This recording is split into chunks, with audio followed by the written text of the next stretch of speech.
Buenos días, continuando con nuestro tema de ovnis y extraterrestres.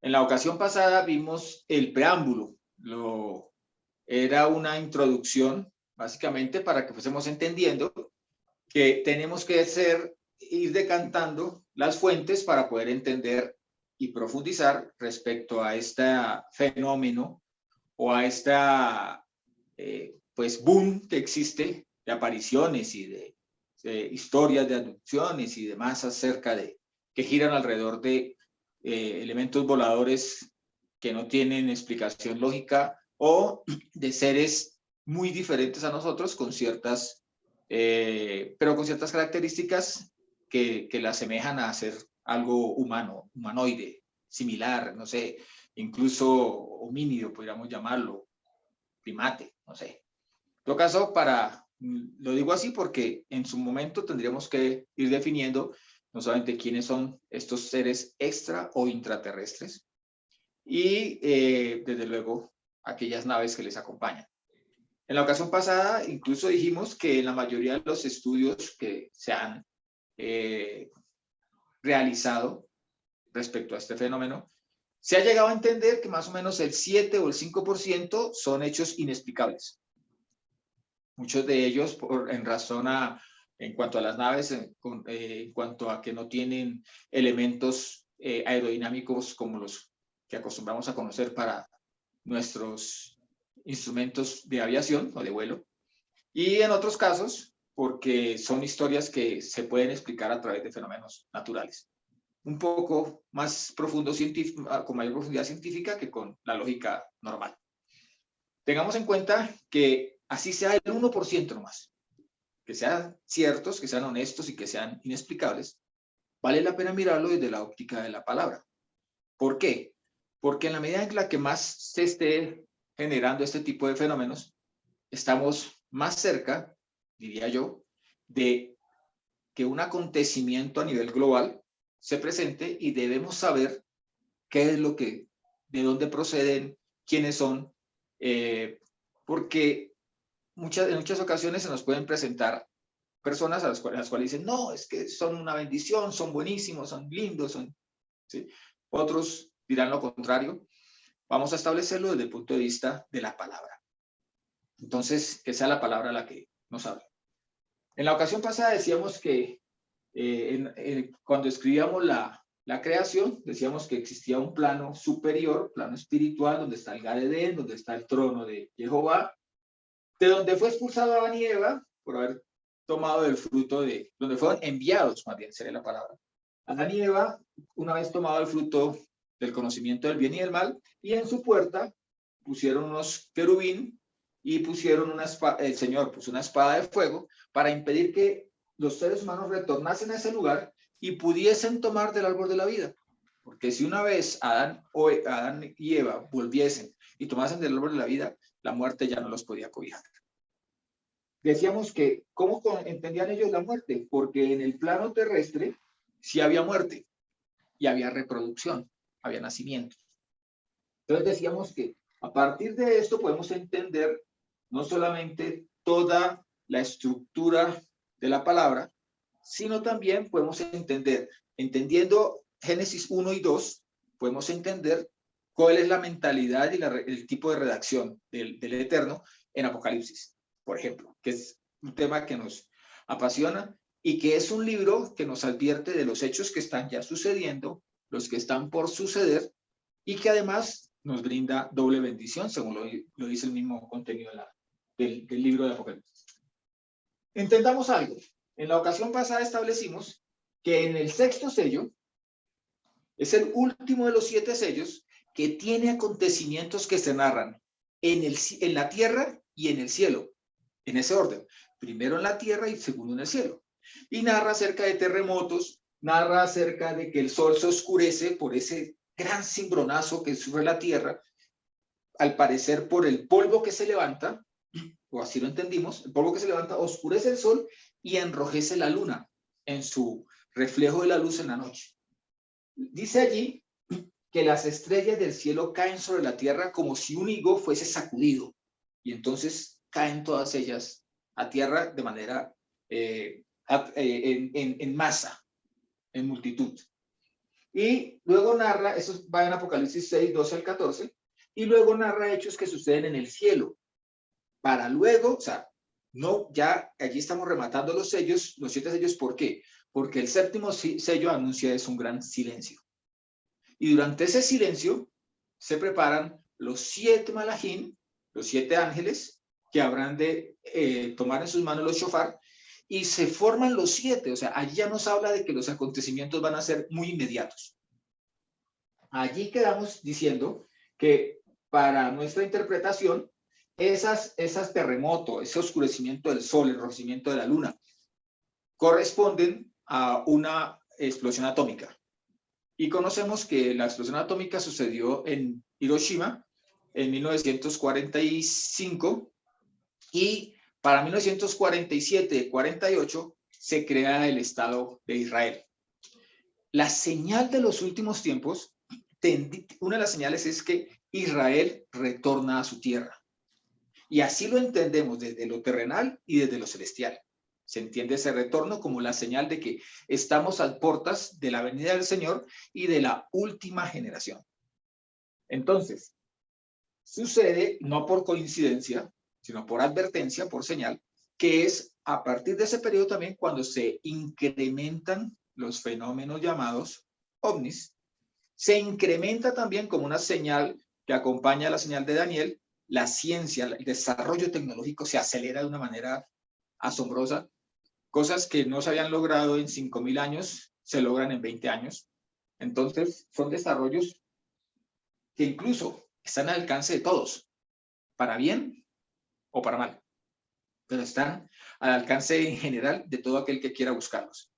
¿Y por qué digo para bien o para mal? Porque encontraremos cosas ciertas y cosas falsas. Y como fuente, como elemento que se genera con ese crecimiento de la tecnología, crece las comunicaciones, aparecen elementos como la internet, YouTube, todo este tipo de redes, y sucede que también cualquier persona publica cualquier imagen, y esto genera que en el caso del tema nuestro, ovnis y extraterrestres, exista un montonón de gente que cree en esto, pero muy pocos testigos, personas que lo hayan vivido, personas que lo hayan experimentado directamente, no de oídas. Entendiendo esto, entonces entramos a nuestro tema. Decíamos, para rematar, que nuestro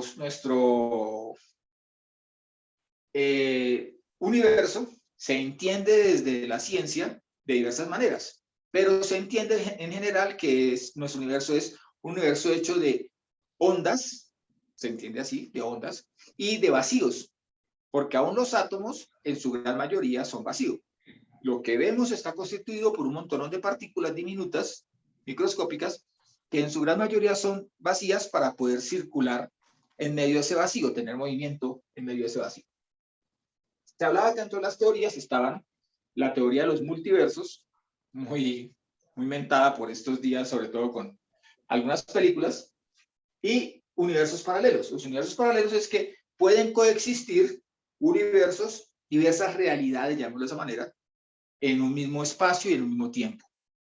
Entonces, de allí aparece la teoría de los agujeros, la teoría de cuerdas, agujeros de gusano, que son conductos que comunican a un universo con otro, que pueden comunicar un universo con otro, y para poder acceder a ese agujero de gusano o poder salir de él, se habla de portales. Y los portales se habla de multidimensionales o bidimensionales, dos conectados universos o conecta con muchos universos. Y decíamos que a lo mejor lo que la gente está buscando, y es una de las inquietudes que tenemos que mirar de acuerdo a las escrituras, es conectarse con un universo de espíritus. ¿Por qué? Porque como lo veíamos cuando mirábamos nuestro diagrama de la creación, existe todavía persiste un plano espiritual que incluso Pablo lo llama en una de sus epístolas el tercer cielo. Entonces, allí está la habitación del Eterno. Hay querubines, hay serafines, lo que llama la gente ángeles, hay un nivel espiritual que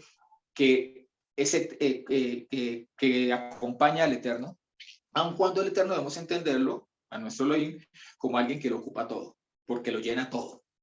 porque no tiene dimensión, y por eso él dice, bueno, ¿de qué me van a hacer imagen? Si lo ocupo todo, si soy eterno en el tiempo, eterno en el espacio, eterno en todo, ¿de qué me van a hacer imagen? Entonces, decíamos que a lo mejor las personas están buscando conectarse con seres espirituales. Cuando alguna vez vimos lo de las nuevas computadoras cuánticas, hay universidades que están garantizando que sus computadoras cuánticas son tan poderosas o van a ser tan poderosas que van a poder conectar con esos universos, y no descartan la idea de que esos universos sean, o ese universo paralelo al cual lleguen, sea espiritual, y le estén abriendo realmente las puertas, porque así como se puede ir de aquí para allá, tendría que poderse de allá para acá. Incluso creemos que ya está sucediendo. Ahora, Lorena, por favor, Lucas 17, 20 al 33. Martica, por favor, Mateo 24, 29 al 39. Y Luigi, por favor, Apocalipsis 1, 16. Y después, bueno, saltamos al 20, pero ya después. Lucas 17, por favor, Lore.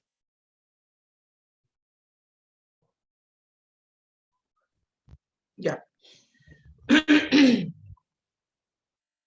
Habiéndole preguntado los fariseos cuándo llegaría el reino de Dios, les respondió: el reino de Dios viene sin dejarse sentir, y no dirán, vedlo aquí o allá, porque el reino de Dios ya está entre vosotros. Dijo a sus discípulos: días vendrán en que desearéis ver uno solo de los días del Hijo del Hombre y no lo veréis. Y os dirán, vedlo aquí, vedlo allá, no vayáis ni corráis detrás. Amén. Al 33. Perdón, pensé 23. Porque como relámpago fulgurante que brilla de un extremo a otro del cielo, así será el Hijo del Hombre en su día. Pero antes les he preciso padecer mucho y ser reprobado por esta generación.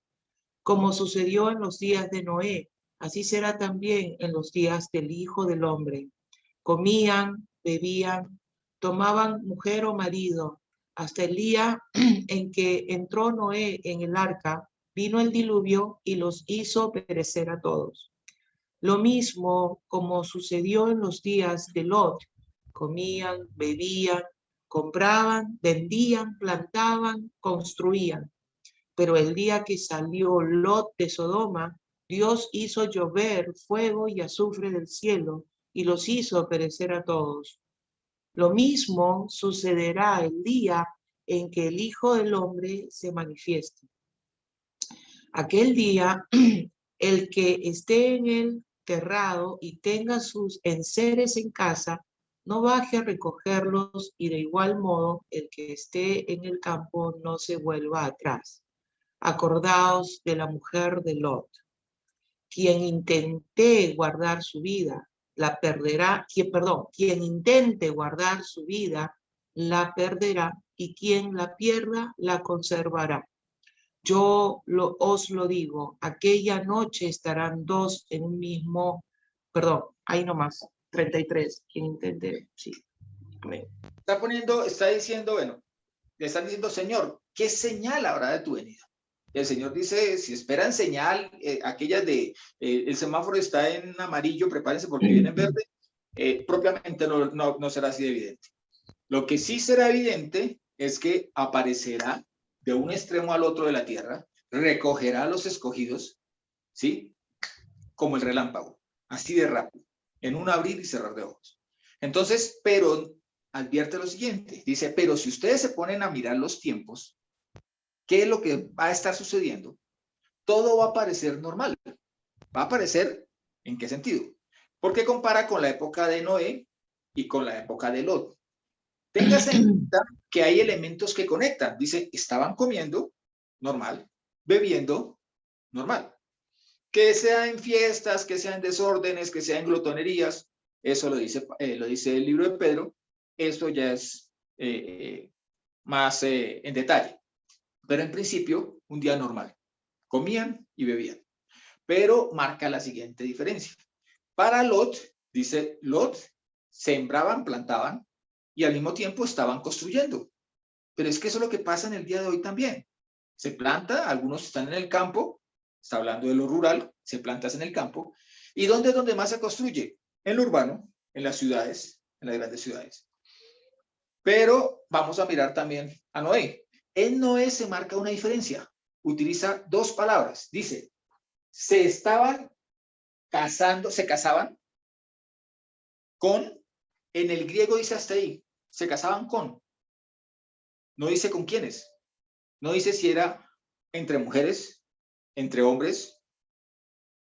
Incluso hoy en día existen personas que se han casado con Barbies, personas que se han casado con figuras de anime, personas que se han casado con animales. Con árboles. Sí, se han casado con árboles. Fenómenos de ese tipo. Entonces, se casaban con. Y luego dice, y se estaban dando en matrimonio. Se estaban dando en matrimonio. Tenga en cuenta una cosa acá. Utiliza la palabra también, estaban comprando y vendiendo. Comercio normal. Pero ahora dice, se estaban dando en matrimonio. Pero tampoco dice con quiénes. Una cosa es casarse. Casarse básicamente en este caso constituye el hecho simplemente de cohabitar, tener intimidad, tener una vida sexual, digámoslo así, compartir una vida sexual. Pero ya el matrimonio ya indica un acto solemne que se hace bajo una bendición o bajo un protocolo. Ahora, hay un elemento que también conecta a Noé con Lot, y es una interacción entre seres celestiales y personas humanas, seres terrenales. Si vamos a la historia de Lot, 3 ángeles se le aparecen a Abraham, 2 de ellos van a Sodoma. ¿Y qué pasa en Sodoma? Que Sodoma estaba tal desorden sexual que los hombres de esa ciudad desean tener intimidad con los ángeles. Una intimidad sexual con los ángeles. Pero ¿qué pasa en la época de Noé? En la época de Noé está evidenciado, o sea, no es descabellado.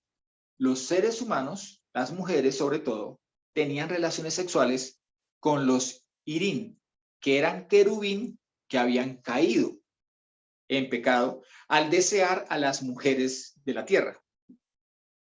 Cuando desarrollemos el tema, que lo veremos más adelantico, veremos que los hombres desearon el placer sexual que ellos veían que experimentaban los hombres.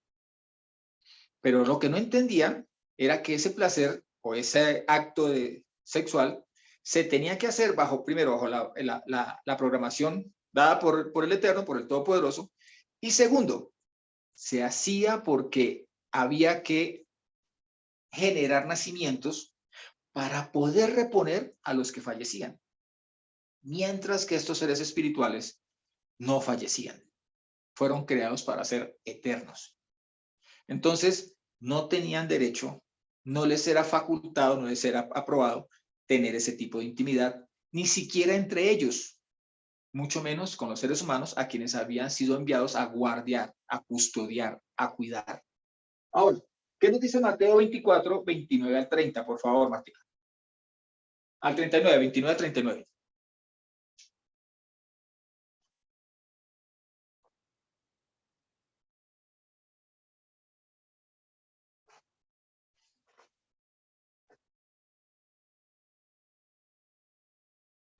Martica, no se te escucha nada.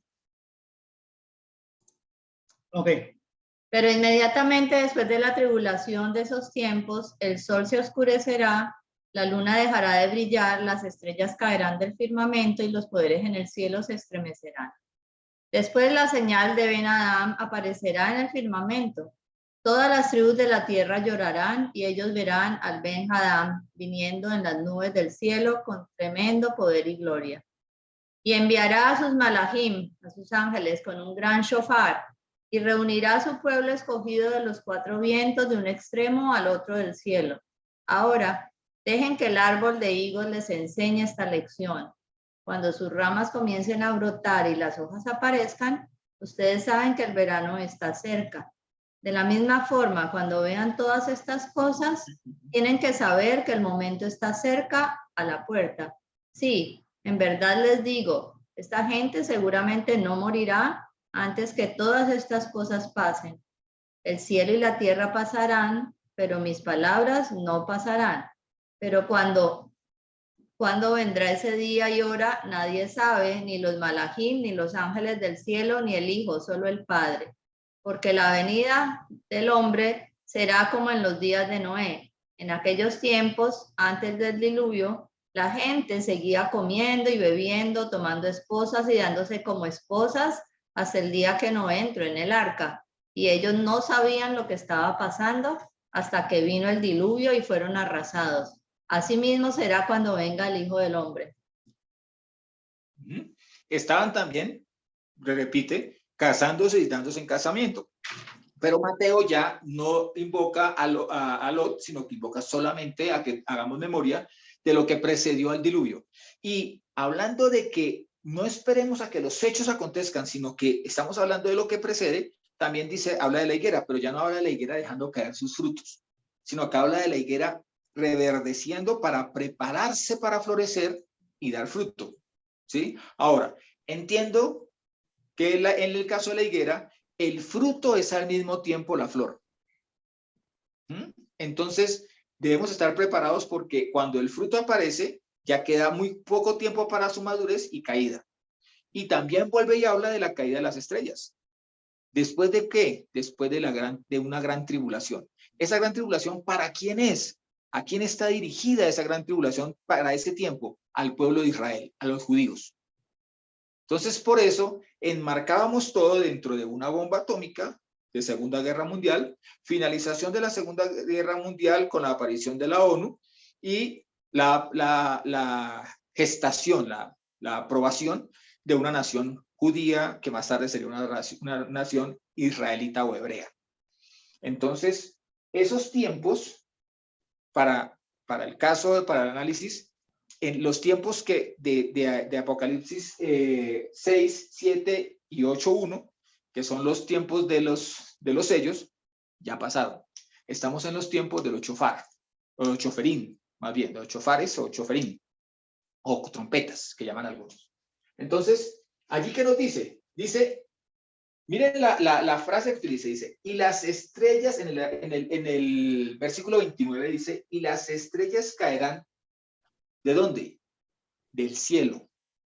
Y luego utiliza, y los poderes de los cielos serán sacudidos. ¿Cómo dice él allí que será la caída de estas estrellas y cómo caerán los higos de la higuera? Por sacudón, por la sacudida del árbol. Así es como caerán sus frutos. Entonces, está diciendo que mientras en la época de Noé se casaban y se daban en casamiento, o sea, se entregaban a cohabitar o a tener acto sexual libremente, abiertamente, y deja abierta el espacio. En este tiempo también, hablando en Mateo ya, dice que no solamente sucede, sino que las estrellas del cielo y los poderes celestiales serán sacudidos. Está hablando de no un nivel propiamente material, no un nivel físico propiamente, sino de una combinación de una señal física dentro de un campo espiritual. Dentro del nivel superior, no hablemos del nivel donde habita el Señor, sino que habla del firmamento, el lugar donde van a aparecer el Señor. También conocida en el hebreo como raquia. Es este nivel intermedio que se encuentra arriba de las nubes, con las nubes también incluso, y algunos lo interpretan también como la parte aérea, llamémoslo así, de nuestro planeta Tierra, que llega hasta la denominada ionosfera, ¿sí? O exósfera, que llaman también.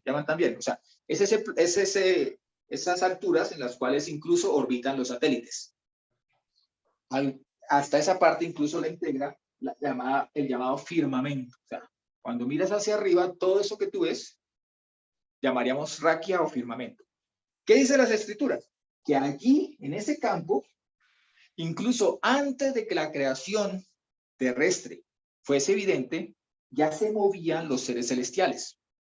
Al punto será que la palabra ángel, que ha sido traducida de la palabra mensajero, en el hebreo es malaj, plural malajim, y significa no solamente mensajero, sino los que van y vienen, los que recorren.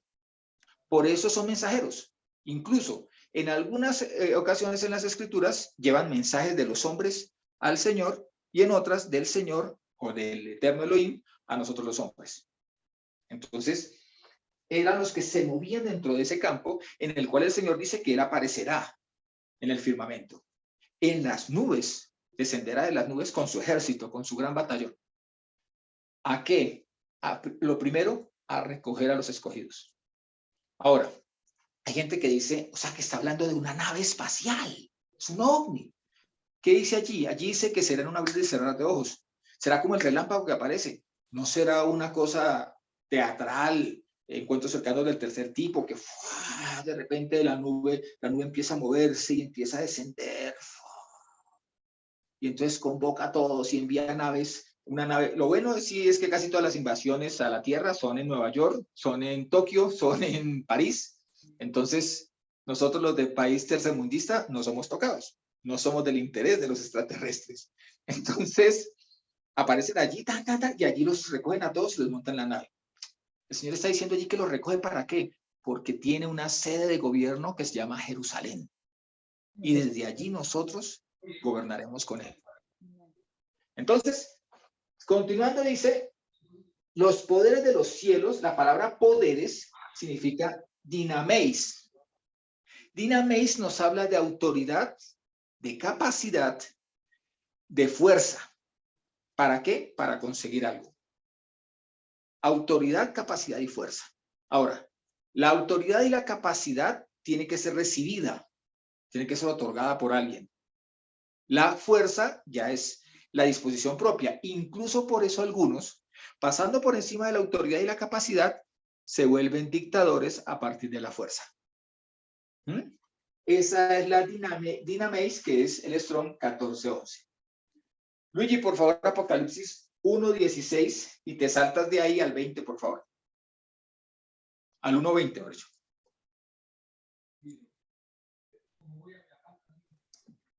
En su mano derecha tenía 7 estrellas, de su boca salía una espada de doble filo, y su rostro era como el sol cuando brilla con toda fuerza. En el 20. Okay. Dice, el significado misterioso de las 7 estrellas que has visto es mi mano, y de los 7 candelabros de oro es el siguiente. Las 7 estrellas son los ángeles de las 7 iglesias, y los 7 candelabros son las 7 iglesias. Miren que está diciendo que las estrellas caerán del cielo. Y aquí no está diciendo que una de las interpretaciones que están en la Torá, que están en las escrituras, es que estrella significa malajim, ángeles, los que van y vienen, mensajeros. O sea, por eso cuando describimos que si bien es cierto en una bomba atómica, las partículas que vuelan parecen como si fueran, como salen en candela, encendidas en fuego, parece que fueran estrellas cayendo. Debemos entender también que si una estrella llega a caer sobre la Tierra, nosotros somos un puntico en esa estrella.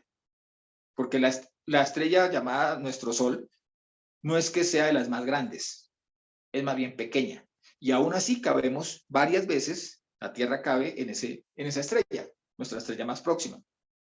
Entonces, es más entendible que el Señor esté hablando allí de que caerán del cielo, del nivel espiritual, de ese nivel que no nos es visible a simple vista, caerán esos ángeles. Más adelante entenderemos que la palabra ángeles que caen no es tan desconocida en las escrituras, hablando de ángeles como mensajeros espirituales. Ahora, Martica, ¿nos regalas por favor Colosenses 1:15 al 20? Y Lore, te encargo Efesios 1:20. Una pregunta, Mauricio. Yo leí, Antes de eso, Luigi, una cosita. Y esta primera etapa la vamos a llevar hasta Efesios 1:20. Ahora sí, dime, Luigi, por favor. no, que no leímos 31. Ah, sí, léeme el 31, sí, por favor. No, 3:1. No es 31, es 3:1. 3:1. Ok, el 3:1. El 3:1 dice, escribe al ángel de la iglesia de Sardes, el que posee los 7 espíritus de Dios y las 7 estrellas, afirma, conozco tus obras, aparentemente vives, pero en realidad estás muerto. Pero allí sigue afianzando de que estrellas, espíritus, están hablando el mismo lenguaje. ¿Sí? Entonces ahora sí vamos con Colosenses 1:15 al 20, por favor, Martica.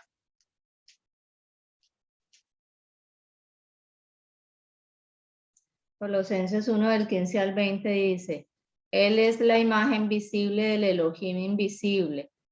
Él es el supremo de toda la creación, porque en conexión con Él todas las cosas fueron creadas en el cielo y en la tierra, visible e invisible, ya sean tronos, dominios, gobernantes o autoridades. Todo ha sido creado por Él y para Él.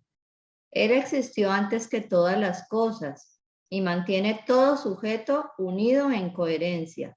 También Él es la cabeza del cuerpo, que es la asamblea mesiánica. Él es el principio, el primogénito nacido de entre los muertos, para que así tenga la preeminencia de todo, en todo. Pues le complació a Yud-Heh-Vav-Heh tener todo su ser viviendo en su Hijo, y por medio de su Hijo reconciliar todas las cosas con Él, ya sea en el cielo o en la tierra, haciendo shalom por medio de Él y haciendo que su Hijo derramara su sangre al ser ejecutado en la estaca. Está diciéndonos que existe un orden jerárquico tanto en lo visible como en lo invisible, tanto en lo espiritual como en lo material. En ambos planos, la autoridad máxima es Elohim, es Jehová. Pero ¿qué hizo Jehová? Le dio esa autoridad y esa capacidad, se la entregó a Yehoshua se la entregó, al Mashiach. Y este Mashiach gobierna tanto en lo material como en lo espiritual. O sea, no existe ninguna posibilidad de que un ser espiritual pueda vencer intentando ir en contra de Yeshua, en contra de Yeshua. Porque estaría yendo en contra de aquel que tiene toda la autoridad, no solamente sobre este ser espiritual individual o sobre un grupo espiritual individual, sino sobre todo. Y lo describe, para no dejar nada por fuera, lo describe Pablo diciendo, sea lo es visible o lo invisible. ¿Dale?